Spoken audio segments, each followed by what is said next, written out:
जय श्री राधे कृष्णा मेरे प्यारे मित्रों आप सभी का मेरे YouTube चैनल पर हार्दिक स्वागत है। मित्रों, हिंदू धर्म में कई पेड़ पौधों को पूजनीय माना जाता है। इन्हीं में से एक पीपल का पेड़ भी है। धर्मशास्त्रों के अनुसार पीपल के पेड़ में सभी देवी देवताओं का वास होता है। पीपल की पूजा के कई लाभ होते हैं। ऐसा शास्त्रों में कहा जाता है कि अगर पीपल के पेड़ की पूजा की जाए और उनको जल अर्पित करा जाए तो हमें बहुत ही लाभ होते हैं। पीपल के पेड़ में जल चढ़ाने से सभी देवी देवताओं को जल अर्पित हो जाता है और उनकी कृपा भी हम पर बन जाती है। इसके अलावा पीपल के पेड़ में जल चढ़ाने से घर में मौजूद नकारात्मक ऊर्जा भी दूर हो जाती है और घर में सकारात्मक और दैविक शक्तियों का संचार होने लगता है। मित्रों, पीपल के पेड़ पे जल चढ़ाने से अगर कुंडली में कोई दोष मौजूद होता है और कोई उससे परेशान होता है तो ऐसे में उस दोष से मुक्ति भी मिल जाती है। पीपल के पेड़ में जल चढ़ाने से ग्रह भी शांत होते हैं। पीपल के पेड़ में जल चढ़ाने से विशेष रूप से माँ लक्ष्मी की कृपा मिलती है और उनका घर में वास होता है। पीपल के पेड़ में जल चढ़ाने के दौरान हमें कुछ नियम का पालन करना चाहिए। पीपल के पेड़ में जल चढ़ाने समय हमें इस बात का ध्यान रखना चाहिए कि अर्पित किया गया जल तांबे के लोटे में हो या फिर स्टील के। तांबे के लोटे के ऊपर के भाग में हमें कलावा बांधना चाहिए। सबसे पहले जल की कुछ बूंदें पत्तियों पर छिड़कना चाहिए। इसके बाद पीपल के पेड़ की जड़ में हमें जल को अर्पित करना चाहिए। पीपल के पेड़ को जल देते समय हमें कई मंत्रों का उच्चारण भी करना चाहिए। अगर बहुत से मंत्र आपको नहीं पता तो आप उनमें से कोई एक मंत्र बोल सकते हैं जो आपको आसानी से याद हो। चूँकि पीपल के पेड़ में सभी देवी देवताओं का वास माना गया है, ऐसे में आप किसी भी देवी या देवता के मंत्र का जाप भी कर सकते हैं। मित्रों, ज्योतिष शास्त्र के मुताबिक रविवार को पीपल के पेड़ में हमें जल नहीं चढ़ाना चाहिए। ऐसा करने से घर में दरिद्रता आती है और काम में निराशा मिलती है। मित्रों, अब हम ये जानेंगे कि हमें किस दिन जल चढ़ाने से कौन सा लाभ मिलता है। मित्रों, अगर हम गुरुवार के दिन पीपल के पेड़ पर जल अर्पित करते हैं तो हमें सभी कार्यों में सफलता मिलती है और विष्णु जी का आशीर्वाद भी प्राप्त होता है। मित्रों, मंगलवार के दिन अगर हम पीपल के वृक्ष में पेड़ में जल डालते हैं तो हमें बहुत ही धन अर्थात बहुत ही अच्छी नौकरी प्राप्त होती है। अगर आप आर्थिक तंगी से निजात पाना चाहते हैं तो मंगलवार के दिन पीपल के एक पत्ते पर हल्दी लगाएं। इसके पश्चात पीपल के पत्ते को धन की देवी माना जाता है तो उनके लिए ही अर्पित कर दें। मित्रों, पीपल के पेड़ के नीचे बुधवार के दिन अगर हम जल चढ़ाते हैं तो हमारे घर दरिद्रता आती है। इसलिए हमें बुधवार के दिन हम पीपल के पेड़ के वृक्ष पर हमें जल नहीं चढ़ाना चाहिए। मित्रों, ऐसा कहा जाता है कि पीपल के वृक्ष में त्रिदेव यानी भगवान शिव, ब्रह्मा और विष्णु और महेश का वास होता है। इसलिए इसे सभी पौधों में पवित्र माना जाता है।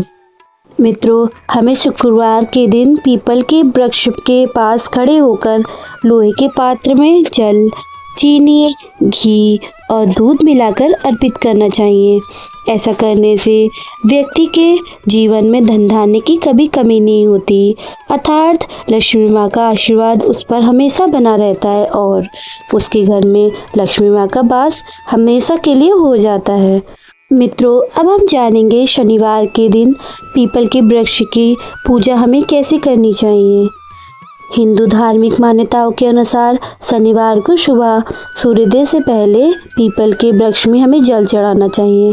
इससे मन की शांति होती है, अर्थात हमारा मन जो विचलित रहता है उसे हम शांत कर पाते हैं और घर में सुख समृद्धि बनी रहती है। इसके अलावा पीपल के पेड़ में जल चढ़ाने से शनि, साढ़े साथी और ढैया जैसे दोष से मुक्ति मिलती है। पीपल के पेड़ में जल चढ़ाने के बाद इसकी परिक्रमा हमें अवश्य करनी चाहिए। पीपल के पेड़ के नीचे दीपक जलाने का सबसे अच्छा समय शाम को 5 बजे से शाम के 7 बजे के बीच होता है। पीपल के पेड़ में जल चढ़ाने के साथ साथ दूध और थोड़ा सा तिल भी मिलाकर उनको चढ़ाना चाहिए। पीपल के पेड़ में दीपक जलाते समय हमें ओम नमो भगवते वासुदेवाय का जाप या फिर ओम शनिश्चराय का जाप जरूर करना चाहिए। अगर हम विष्णु भगवान का दीपक जलाते हैं तो हमें उनका मंत्र बोलना चाहिए, और अगर हम शनिदेव महाराज का जलाते हैं तो हमें उनका मंत्र बोलना चाहिए। पीपल के पेड़ को सभी पौधों में सबसे पवित्र माना जाता है, इसलिए उनको हमेशा हमें सच्चे हाथों अर्थात साफ सुथरे शरीर से ही छूना चाहिए। पीपल के पेड़ में त्रिदेव बहुत से भगवान विराजमान हमेशा रहते हैं। कहा जाता है जब भी कभी पीपल के पेड़ पर कोई और चीज़ का साया होता है तो हमारे सभी देवी देवता वहाँ से हटके कहीं और चले जाते हैं। इसलिए कहा जाता है कि हमेशा कोई भी पूजा वाला पेड़ होता है उनको हमेशा साफ हाथों से अर्थात सच्चे शरीर से ही छूना चाहिए।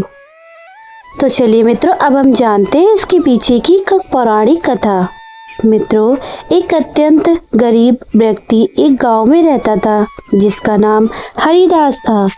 हरिदास ईमानदार और परिश्रमी था, लेकिन उसका जीवन अत्यंत कठिनाइयों से भरा हुआ था।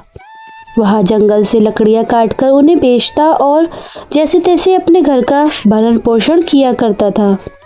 उसका परिवार बड़ा था, बूढ़े माता पिता, उसकी पत्नी गायत्री और 3 छोटे छोटे बच्चे। हरिदास दिन रात मेहनत करता, फिर भी उसके परिवार के लिए वह पर्याप्त भोजन जुटा नहीं पाता। घर में किसी भी प्रकार का धार्मिक कार्य नहीं करवा पाता और ना ही देवी देवताओं की पूजा अर्चना कर पाता। हरिदास को शास्त्रों और धार्मिक महत्व के विषय में कुछ भी ज्ञान नहीं। एक दिन हरिदास हाथ में हथेली, हाथ में कुल्हाड़ी लेकर जंगल की ओर निकल पड़ा। वह सुबह से ही जंगल में एक एक कोने में घूमता रहा, परंतु उसे लकड़ियां तो दूर एक सूखा पेड़ तक नहीं मिला। उसकी थकान बढ़ती जा रही थी और सूर्य अपनी मध्य अवस्था में चमक रहा था। हरिदास को चिंता सताने लगी कि यदि वह आज लकड़ियां नहीं लेके गया तो उसके घर में चूल्हा भी नहीं जल पाएगा। उसके घर में सभी को भूखे प्यासे ही सोना पड़ेगा। मित्रों, हरिदास बहुत ही चिंतित हो गया और जंगल का एकाएक भाग ढूंढने लगा। उसने फिर एक जगह बैठने का विचार किया और अपनी थकान दूर करने का सोचा। उसके बाद उसे बहुत जोर से प्यास भी लग गई। प्यास से व्याकुल होकर वह जंगल में और आगे बढ़ने लगा। जंगल का यह भाग अत्यंत भयानक था। ऊंचे ऊंचे वृक्ष, घने बेलें और झाड़ियों ने सूरज की रोशनी तक धरती पर आने नहीं दी। जगह जगह सर्प और बिच्छू और अन्य हिंसक जीवों से खतरे भी दिखाई देते, परंतु हरिदास की विवशता उसे कहाँ तक खींच लाई। बहुत देर तक भटकने के बाद अचानक उसकी नज़र एक विशाल पेड़ पर पड़ी। वह वृक्ष अपने चारों ओर एक अजीब सी आभा बखेरे हुए था। उसकी शाखाएं मानो आकाश को छू रही थी और उसकी जड़ें धरती की गहराई को बांध रख रही थी। यह पीपल का वृक्ष था। हरिदास ने मन ही मन सोचा, अरे वाह, कितना बड़ा और मजबूत पेड़ है। यदि मैं इसकी कुछ टहनियाँ काट लूँ तो आज का काम बन जाएगा। फिर उसने कुल्हाड़ी निकाली और मजबूती से अपने हाथ में थामी और वृक्ष के पास पहुँच गया। वृक्ष के नीचे खड़ा होकर उसने एक क्षण के लिए इधर उधर देखा और कुल्हाड़ी को उसके ऊपर लेकर चढ़ गया। जैसे ही वह कुल्हाड़ी से वृक्ष पर आघात करने वाला था, तभी एक भयानक आवाज गूंज उठी। किसी स्त्री सी प्रतीत हो रही थी। हे मनुष्य, ठहरो, तुम यहाँ क्या अनर्थ करने जा रहे हो? हरिदास ने चौंक कर इधर उधर देखा, परंतु उसे कोई नहीं दिखा। अगले ही क्षण वृक्ष के तन के पास से एक भयानक काले रंग का सर्प प्रकट हुआ। उस सर्प की आंखें चमक रही थी, मानो उसमें अग्नि की ज्वाला ही जल रही हो। फिर हरिदास भयभीत होकर पीछे हट गया। सर्प धीरे धीरे उसके सामने आकर आने लगा। अब वह सर्प एक बहुत ही सुंदर स्त्री का रूप धारण कर चुका था। यह कोई साधारण स्त्री नहीं थी, बल्कि एक नाग कन्या थी। उसका चेहरा एक तेजस्वी था उसकी आंखों में अपार रहस्य झलक रहा था। फिर नागकन्या ने गंभीर स्वर में कहा, हे मनुष्य, तुम यहाँ पीपल का वृक्ष काटने जा रहे हो। क्या तुम्हें ज्ञान नहीं कि पीपल के वृक्ष में देवी देवताओं का वास होता है? इसे काटने से तुम्हें कितना बड़ा पाप लगेगा। हरिदास की सांसें तेज हो गई। वह भयभीत होकर कांपते हुए स्वर में बोला, देवी, आप कौन हैं और आप मुझसे मनुष्य की वाणी में बात कैसे कर रही हैं? मैंने तो कुछ भी सुना नहीं था। कृपया मुझे बताइए कि आप कौन हैं और वृक्ष क्यों इतना विशेष है। फिर नागकन्या मुस्कुराई और बोली, मनुष्य, इस पीपल के वृक्ष में मैं और बहुत से देवी देवता रहते हैं। मैं इस पीपल के वृक्ष की रक्षा करती हूँ। मेरा नाम नागिनी सुरसा है। यह वृक्ष मेरे लिए बहुत प्रिय है क्योंकि इसी वृक्ष में मेरा वास है और यहाँ है, परंतु इस वृक्ष के साथ मेरा यह जुड़ाव केवल इस जन्म का नहीं बल्कि बहुत से पुराने जन्मों तक का है। सुनो, मैं तुम्हें एक पूर्व जन्म की कथा सुनाती हूँ। यह कहते हुए नागकन्या सुरसा का चेहरा गंभीर हो गया और उसकी आंखों में अतीत का एक गहरा रहस्य चमक उठा। हरिदास विस्मय और जिज्ञासा से उसकी ओर देखने लगा क्योंकि यह सब उसके लिए अत्यंत अद्भुत और विचित्र था। नागकन्या ने अपना वृत्तांत आरंभ किया। नागकन्या ने गहरी सांस ली और हरिदास की ओर देखते हुए कहा, हे मनुष्य, पिछले जन्म में मेरा नाम सुमति था और एक प्रतिष्ठित वैश्य परिवार में जन्मी थी। मेरे पिता एक धनवान व्यापारी थे और मेरे विवाह का आयोजन उन्होंने बड़ी धूमधाम से किया। मेरा विवाह एक पुण्यात्मा और ज्ञानी वैश्य के पुत्र से हुआ जिसका नाम धर्मपाल था। मेरे पति अत्यंत धार्मिक प्रवृत्ति के थे और अनाज का व्यापार करते थे। उनका जीवन सादा था लेकिन धर्म और सत्कर्म में लीन रहते थे, किंतु मैं उनके गुणों से सर्वथा विपरीत थी। मेरा स्वभाव अत्यंत स्वार्थी और अहंकारी था। मैं ना तो अपने पति का आदर करती थी और न ही किसी प्रकार के धर्म कर्म में रुचि रखती थी। मुझे देवी देवताओं की पूजा करना व्यर्थ प्रतीत होता था। मेरा मन सदा सांसारिक सुखों और धन संपत्ति में ही लिप्त रहता था।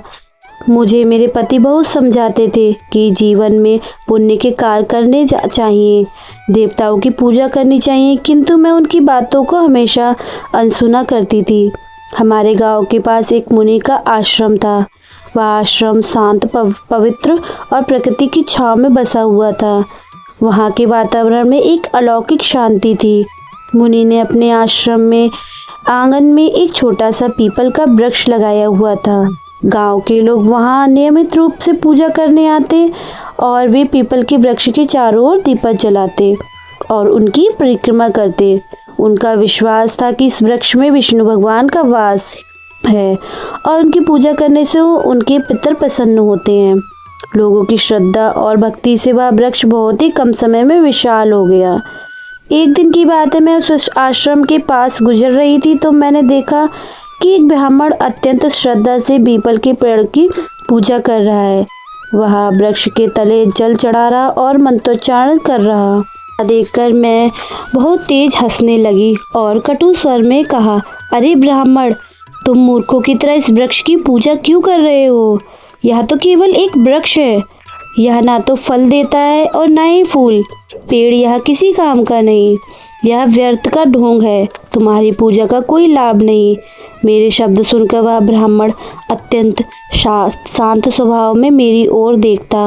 फिर वह गंभीर स्वर में बोला, देवी, तुम्हारा अज्ञान ही तुम्हारे इस व्यवहार का कारण है। क्या तुम्हें ज्ञात नहीं कि यह पीपल का वृक्ष मात्र एक साधारण वृक्ष नहीं, इस वृक्ष में स्वयं भगवान विष्णु का वास है। यह वृक्ष जीवित है और अत्यंत पवित्र है। इसकी पूजा करने से भगवान विष्णु प्रसन्न होते हैं। इसके तले जल चढ़ाने से पितरों का आशीर्वाद प्राप्त होता है। अनेक जन्मों के पाप इस वृक्ष की पूजा करने से समाप्त हो जाते हैं। यह वृक्ष मानव के जीवन के लिए वरदान स्वरूप है। उस ब्राह्मण की बातों ने मेरे अहंकार को और भड़का दिया। मेरे कटु शब्दों से उसका और उस वृक्ष का उपहास किया। मैं क्रोध में आकर उस वृक्ष के पास पहुंची और व्यंग्यपूर्ण स्वर में कहा, देखते हैं तुम्हारा यह वृक्ष कितना महान है। यह कहकर मैंने आवेश में आकर उस पीपल के वृक्ष को लात मार दी। जैसे ही मैंने उस वृक्ष पर लात मारी, उसी क्षण एक विचित्र घटना घटी। मेरे पैर से लेकर शरीर के अन्य अंग में जलन होने लगी। वह जलन असहनीय हो गई। मैंने देखा कि मेरे शरीर में परिवर्तन हो रहा है। धीरे धीरे मेरा स्वरूप भी बदलने लगा। मेरी त्वचा काली पड़ने लगी और देखते ही देखते मैं एक भयानक सर्पिनी में परिवर्तित हो गई। नागिनी का रूप धारण करके मैं वहीं पर चीखती हुई चिल्लाने लगी। मेरी चीख पुकार सुनकर आश्रम के मुनि वहां आ गए और मैं उनके चरणों में गिर पड़ी और रोते हुए अपनी व्यथा उनके सामने सुनाने लगी। मैंने उनसे विनती की कि मुझे इस श्राप से मुक्ति दिला दीजिए। मुनि गंभीर स्वर में बोले, स्त्री, तुमने घोर पाप किया है। पीपल के पेड़ को अपवित्र करना और उनका अपमान करना भगवान विष्णु का अपमान करने के बराबर है। तुम्हें तुम्हारे कर्मों का दंड मिला है। और फिर मैंने कांपते हुए हाथ जोड़ते हुए मुनि से कहा कि हे मुनीश्वर, कृपया करके मुझे क्षमा करें और इस श्राप से मुझे मुक्ति दिलाए। मैं अपने पापों के लिए पश्चाताप करना चाहती हूँ। उस मुनि ने गंभीर स्वर में कहा, हे पापिनी, तुम्हें इस श्राप से मुक्ति होने के लिए 100 वर्षों तक इस पीपल के पेड़ पर निवास करना होगा और इस पेड़ की रक्षा करनी होगी।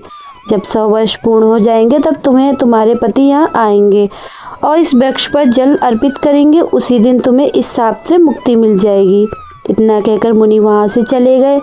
तब से मैं इस वृक्ष पर ही वास कर रही हूँ। यह वृक्ष दिनों दिन बढ़ता गया और मैं दिन रात इसकी रक्षा करती रही ताकि कोई इसे हानि ना पहुँचा सके। आज मेरे 100 वर्ष पूरे हो चुके हैं। मैं प्रतीक्षा कर रही हूँ कि कब मेरे पति धर्मपाल यहाँ आए और इस वृक्ष पर जल अर्पित करें, तभी मुझे इस सर्प योनि से मुक्ति मिलेगी। यह कहते हुए नागकन्या की आंखों में आंसू आ गए। उसकी आवाज़ में पीड़ा और पश्चाताप स्पष्ट झलक रहा था। हरिदास यह सुनकर अवाक रह गया और वह समझ नहीं पा रहा था कि जो उसने कुछ सुना वह सपना था या सच्चाई। उसके हृदय में भय और श्रद्धा का संचार हो रहा था।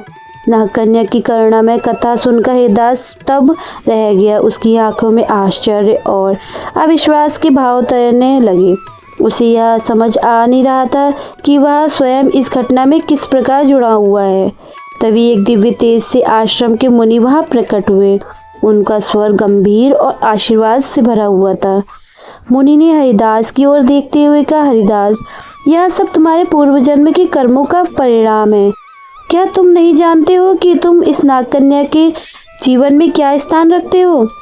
हरिदास ने विस्मय पूर्ण होकर मुनि की ओर देखा और कांपते हुए स्वर में कहा, ऋषिवर, कृपया करके मुझ पर कृपा करें और मेरे जन्मों के रहस्य का ज्ञान मुझे दें।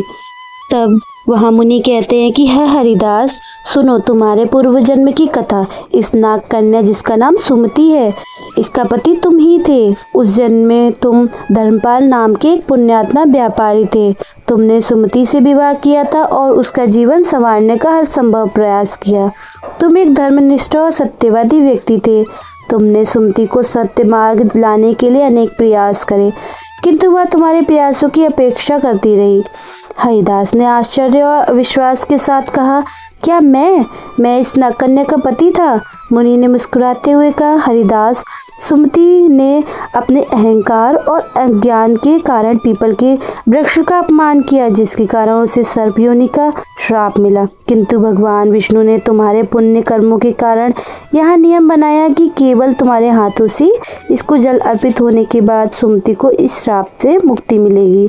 तुम यहाँ तक केवल अपनी नियति के कारण आए हो। तुम्हारा आज यहाँ आना असहयोग नहीं था, यह तुम्हें आना ही था, बल्कि यह विधि का विधान था। सुमति, जो अब तक चुपचाप खड़ी थी, मुनि की बात सुनकर हरिदास के चरणों में गिर पड़ी। उसकी आंखों में आंसुओं की धारा थी।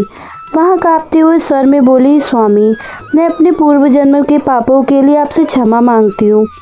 मेरे अहंकार और अज्ञान के कारण मैंने आपको दुख पहुँचाया और इस पीपल के पेड़ का भी मैंने अपमान किया। किंतु आज मैं आपसे एक बार फिर प्रार्थना करती हूँ, कृपया इस पवित्र वृक्ष के पेड़ पर आप जल अर्पित करें और मुझे इस श्राप से मुक्ति कराएं। हरिदास की आंखों में करुणा भर आई। उसने कन्या के प्रति कोई क्रोध या घृणा नहीं दिखाई, बल्कि उसके हृदय में श्रद्धा और सहानुभूति का भाव जाग उठा। उसने मुनि की ओर देखा और कहा, हे ऋषिवर, मुझे बताइए मैं इस पुण्य कार्य को कैसे पूरा करूं?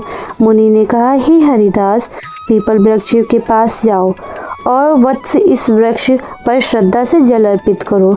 भगवान विष्णु का स्मरण करो, इससे से तुम्हारे पूर्व जन्म के बंधन समाप्त हो जाएंगे और सुमति को भी मुक्ति मिल जाएगी।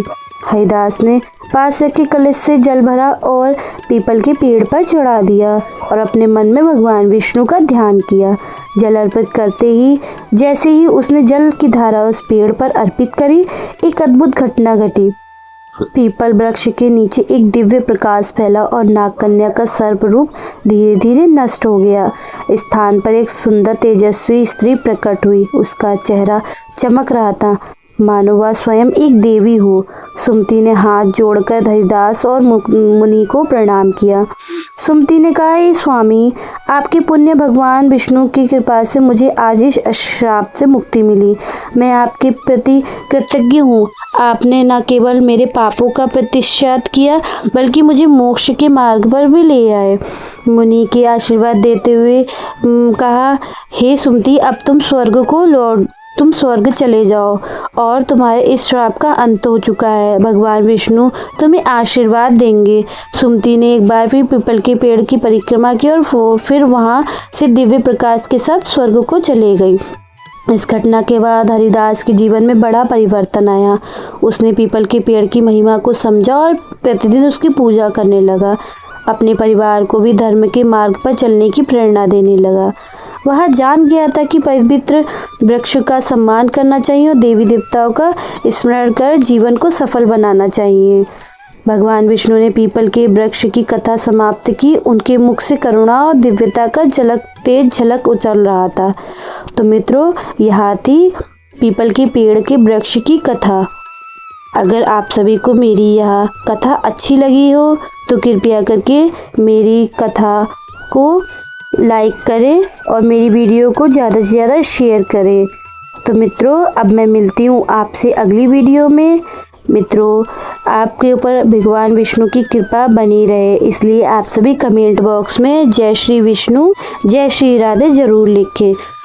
तो चलिए मित्रों, आप सभी का दिन शुभ हो और रात्रि मंगलमय हो। हर हर महादेव।